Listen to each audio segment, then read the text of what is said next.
sleeve what doesn't, as with everything. If I don't catch your wavelength or storyline here, go ahead and check your other major placements. Sun, Moon, Rising, and possibly Venus, if you connect with that one.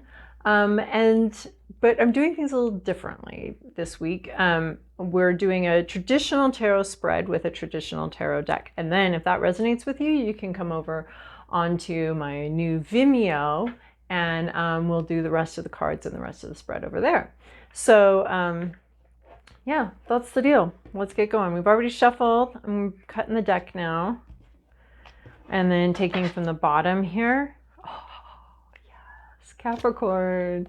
This is the overall vibe of the reading. The Empress, abundance, self-sufficiency, reproductivity, having enough to share, having enough to give, having enough, yeah, plenty.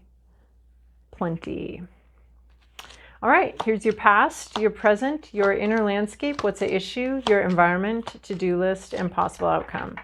So this could be talking about the quest for abundance, the quest for plenty, the quest to feel like you are enough, like you're good enough, that you're not. And so many of us were raised with ideas that we're not good enough, we are desperately wicked and in need of redemption, all sorts of things like that, where we have to strive, we have to prove ourselves.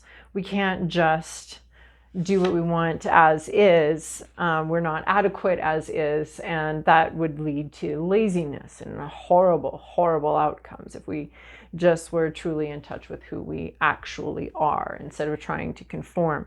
So there's a sense with the Empress here, this overall energy of wanting to feel like you're enough, maybe wanting to not feel like you constantly need to be fixed or improved, or that you are enough, that you have enough. Thinking about more abundance mentality, gratitude for all that you do have. Those are possibly not necessarily where we're sitting, but what we've got our eye on, what we're longing for, what we're working towards, what we're moving towards. In your recent past, we have Ace of Coins. So we have a new idea, a new project. I think that this has this actually came up recently for you. Could be something different, but this is a new reality, a new reality here. We have sort of this opening for something new to come in, a new seed to be planted. It's almost like we made a little hole in the dirt and we put the seed in there. But the view I'm getting here is that you're almost the seed. You yourself are the new beginning. You can, from your little hovel here in the dark, see some sort of light, see some sort of possibility, and strive towards it. What I'm getting here is the view of the seed poking out of the dirt, and that the first little bit has opened up, and now we can see the potential. A lot has been in darkness here, a lot has been in quietness, working behind the scenes, underground, and now there's sort of a view of a whole new reality as a seed is breaking through the crust of the earth, the surface of something. So something's broken through the surface here. I think it might be you, and starting to see that there's this whole other new path for you, that it's not all meant to be in the dark, meant to be in the dirt, meant to be underground and behind the scenes, but there's something here, new here, that's coming through. I'm just really focused on this opening here, this opening, and this emergence of something into reality, maybe an emergence of you into a new reality. These are such grand statements, but this can be like a new job or a new neighborhood, a new something new, maybe even just a new concept of what you're doing here on earth and how to spend your time and money. So there's some sort of new opening, and it's just I'm just getting this strong sense right now of, obviously a strong sense right now of just a seed, just all this behind the scenes work, and now we just pop up into some sort of new future, and we're getting some sort of idea of where we might be going, some sort of idea where all of this underground work, all of these setting of these roots, all of this stuff done in darkness, where it might actually be going, right? Because that was just the groundwork, it turns out. And so we've already had some sort of glimpse of some sort of future of where we might want to go, what our new reality is going to be. And we've glimpsed that. And it may have given us an understanding of what's gone on in the past, because the past definitely is here. So there's something that's gone on in the past, in the dark, under wraps, mysterious movements, and we maybe didn't even understand our own moves, our own ways of feeling things, our own intuition. We may have not even understood that. But now that we can see the new reality, now that we've got like, we've poked our head up above the behind the scenes, and we've poked our head out of the curtain, the stage curtain from behind the scenes. Oh, this is what we're doing all this work back here for. We've got an audience here. We've got a whole thing going on here. This is the play. All of that was all prep work. Oh, I see. That wasn't the work. That was the prep work. So you've gotten some sort of glimpse of some sort of new reality for you. And it sounds like it's going to be, you know, the terms are all like a new reality, a new universe, big, but it could be something pretty simple, like, oh, that's the house I want. Oh, that's why I've been saving up. Oh, that's why, you know, this job didn't work out, because there's other work for me to do in this world. So in your current situation, we have the Hermit card. So we have you trying to find your own path, your own way forward, your own way towards, I think, this light, towards the sunshine, towards sustenance and nurturing and self-nurturing and all of that. You're on your own. We've got two single cards here. These guys are single. We've got the Virgo Hermit and the Libra Empress, and they're both single and doing their own thing. So you've got two cards about this, being sort of on your own, doing your own thing, following your own path. There's a lot of freedom there, though, right?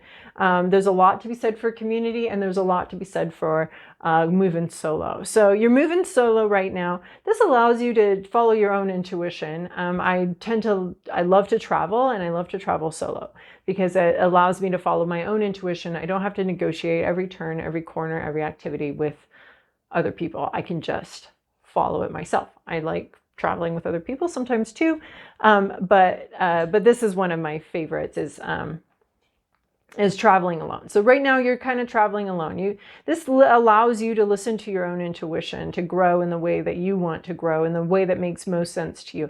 You don't get grand vistas. You're not getting a very clear vision for the distant future. Right now you've got sort of a path before you. It's your job to travel that path solo, travel that alone, because it's time for you to be listening to your own intuition and how you want to grow. This is not a group project.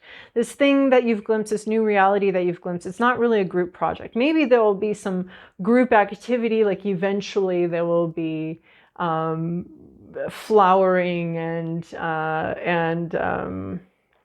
the pollination process and all of that. Eventually there will be all of that. But right now we're just actually just in this sort of emergence stage, in this initial birth stage. You know, you've just crowned here, so give it a minute. So you've just had some sort of new reality here that you've experienced. You've left the womb for the real world here, and now you're kind of feeling alone. Like, all right, I'm out here by myself. But say this is a time for you to figure out who you are, what you want. Follow your own path step by step. You don't have to have an overall vision, right? When we travel with other people, there's oftentimes cell phones have kind of fixed this problem, but there used to be need to be a bigger plan. We're going to meet up here at this time. Well, what if I'm absorbed over here with this thing? And now I've got to like stop looking at this gorgeous site and like rush off to go meet somebody. And well, they had a bunch of problems, so now they're an hour late. So I could have done that. I mean, it's just there's a sense of ease here of you just getting to follow your own intuition. Yeah, you're not sharing it with somebody, and that's always fine. Yeah, you're not necessarily like meeting somebody later to talk about the adventures of the day, but you do get to have your own adventures. So what's the issue here? High Priestess. I think you're worried about all the stuff you don't know, all of this stuff that's unknowable, untamable. I think this is bothering you. There's a lot of unknowns here, and this could be causing you some suffering and frustration. This is a spiritual card, obviously, the High Priestess. Spirituality has to deal with a lot of the unknowns, the hidden influences, the things that go on behind the scenes that we don't see and that we don't experience. I think you could be either striving for a spiritual practice, wanting a deeper connection to your own intuition, a deeper connection to the greater electricity of the universe, a deeper connection to all of that. You could be craving that, more of a spiritual journey. And since you're traveling alone, or you're having this freedom to make these decisions by yourself, you're free to do that. You're free to pursue a more spiritual venture without needing to ask permission from somebody else, or make sure that you're growing in tandem with somebody else. I mean, not that you would want to, but it's tempting to do when you're really traveling with other people. So this is like, you kind of want to go to this cathedral. There's a lot of, we've got these powerful female figures here, absolutely powerful female figures of the High Priestess and the Empress. And then we've got the Hermit here. He's off in the woods by himself, just doing his own thing, and surrounded by powerful powerful femininity. So where this could show up as a concern is just all the stuff you don't know, all the spiritual stuff you don't know, all the ways in which you don't understand your intuition. You could be getting intuitive hits here and not really understanding it, right? Because and part of you's still in this like incubation phase. You know, we're crowning, but we're not fully born. There's a lot that's still in the dark here. There's a lot that's still unknown. And I think that could be worrying you. All of the unknown stuff, all of the secrets life tends to keep from us, all the things we can't know. What's at issue here is judgment reversed. So, I mean, literally bad judgment, having bad judgment, not able to correct your mistakes. This could be an unwillingness to look to the past and see where you went wrong before. An unwillingness to learn from a mistake. And it's not necessarily you, it could be somebody else who's not wanting to go back to the past, not wanting to redo some sort of past situation, not wanting to make improvements on past behavior. There's something here about the past that's either you wanted it to come back and it's not, and you don't understand why. So all the things you don't understand are really on your mind. More of a focus on what you don't understand than on what you do right now. So judgment could be something coming back from the past, and you don't want to deal with it. You don't want to deal with it. You don't want to learn from it. There's nothing there for you. Or this could be not you refusing to, I mean, this is interesting because Sagittarius just got a very similar reading, but not wanting to look back at the past, not wanting to go back there, not wanting to see what's back there, not wanting to learn from your mistakes. There's a sense of not learning from mistakes. So either the past is not coming back and you kind of really would like to revisit some decisions you've made, or the past has come back, or you're in a repeated place here, you're back someplace and there's a refusal, and not wanting to see where you went wrong, not wanting to see your own mistakes, not wanting to see what went wrong here, and not wanting to reevaluate anything. Right. The past, in the way, it is just the past. We don't want to live there. We don't want to be rehashing it and rather than living our actual life, living some past life that we've already had, that something that's already happened, and we're spending all of our mental energy thinking woulda, coulda, shoulda. You're definitely not doing that here.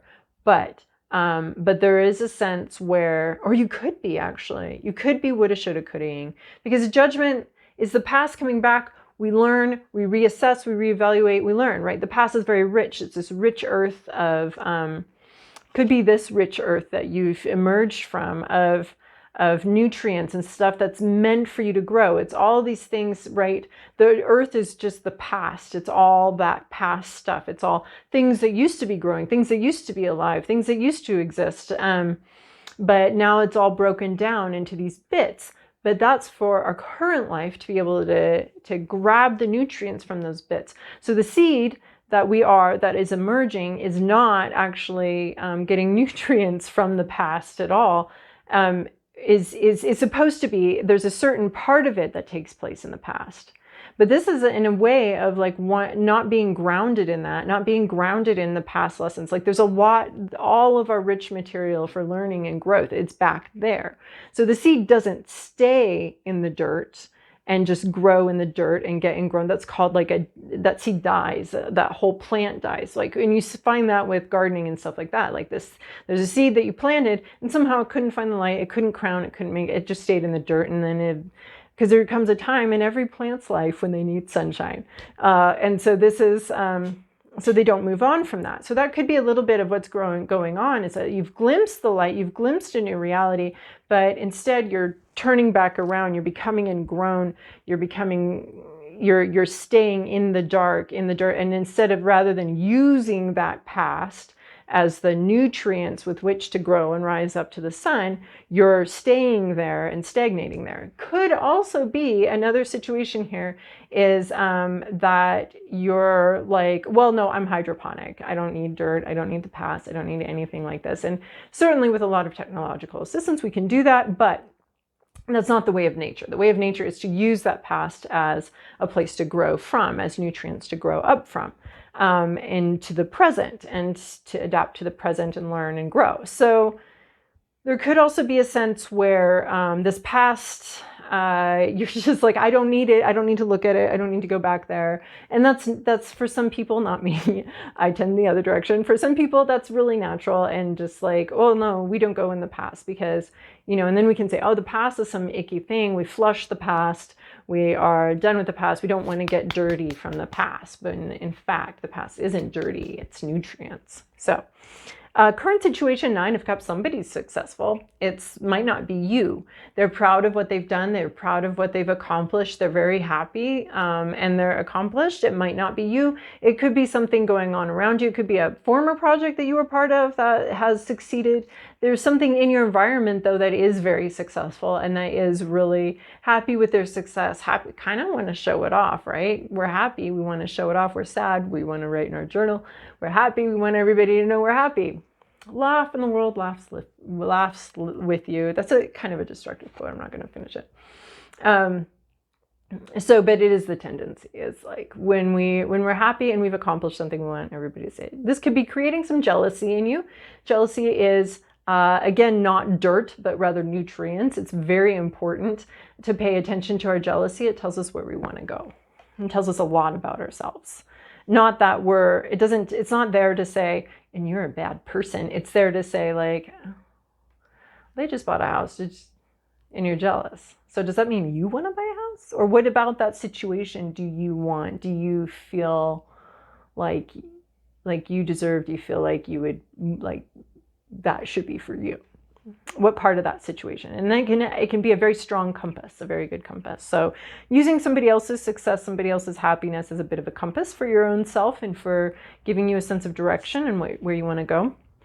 Your to-do list, what you're looking to interact with, the energy you want to embody is faith in the future. Not just faith. This is like a heavy-duty faith. This is certainty. This is certainty. Okay, we've just crowned, you know what, we're going to be, I see this tree through this sort of crowning hole, through this hole that's been dug away from the dirt, and I can see the sky now, and I can see a tree, and I think I'm going to be that tree. And this is not, I think I'm going to be this tree. I am going to be that tree. What I'm getting is a vision of the future. I am that tree. I am tall. I am strong. I am self-sufficient. I am abundant in having that huge amount of faith. That's actually going to be a really nice antidote to any kind of jealousy you might have. I will get here. I can see that this is possible. I can see that somebody has what I want and has achieved that, and I can get there. I can see it and I can get there. This is my destiny as well. This is where I'm going as well. I want that kind of abundance and I can get there. And then we have possible outcome here is leaving something behind. So moving on, moving away from something. There might be some protection. There might be somebody here that can help you. This is sort of my metaphoric refugee card where whatever's going on back there sucks and I don't want anything more to do with it. I don't really care where this boat lands. I have some things, some ideas, but I think anything's better than this. So there's some sense of leaving something from your past behind, actually leaving it behind. I think So it could be for some of you that that you're not growing using these nutrients to grow towards the light, and this is you taking action away from something that's not been useful for you, that's not been helpful for you, leaving something in behind, and it could be just a sense of darkness, a sense of a lack of faith in yourself, a sense of stasis and keeping your perspective in the dirt. Part of you will always need to stay in that dirt in the past, in those nutrients. Part of you will always need to stay there, but part of you needs to leave the dirt and leave the past and be more present. So from your perspective, you may just be leaving the past behind, understanding that part of you will always be there. I mean, it is kind of weird that like people talk about triggers and what triggers you and how you need to heal. Triggers are where you need to heal. This is true, but also it's unreasonable to expect yourself to live multiple decades on this planet with other people and other situations and somehow never be marked by that, never have, you know, we accept physical scars. Yes, it's healed, but there's a scar there, there's an extra thickness. And I think that we can see sometimes our triggers as emotional scars where we can be healed, but yeah, we're going to be a little extra thick right here, and there's a little extra boundary right here. We got a layer, extra layers of boundary in this place because we've already been wounded in that place before, and I think that that's fine, and that people shouldn't have that. It's kind of weird. So anyway, so you may be leaving something. So a little sermonette done there, little soapbox completed. You're moving forward, you're moving to the future, you're moving away from the past. That's basically what I see. There's something that you're moving away from, or somebody else is moving away from it. And it's not necessarily, there's not a strong vision for the future. That you're bringing a strong vision for the future, but that may enable you, that dream and that strong vision and that certainty that you can be abundant is going to enable you to really leave something behind. To move to, yeah, it's the Six of Swords is about leaving something behind. And it could be thinking, a way of thinking as well. So anyway, I hope that was helpful for you. If it resonated with you, let's go over to Vimeo and talk about it some more. If not, that's cool. And I'll see you guys later.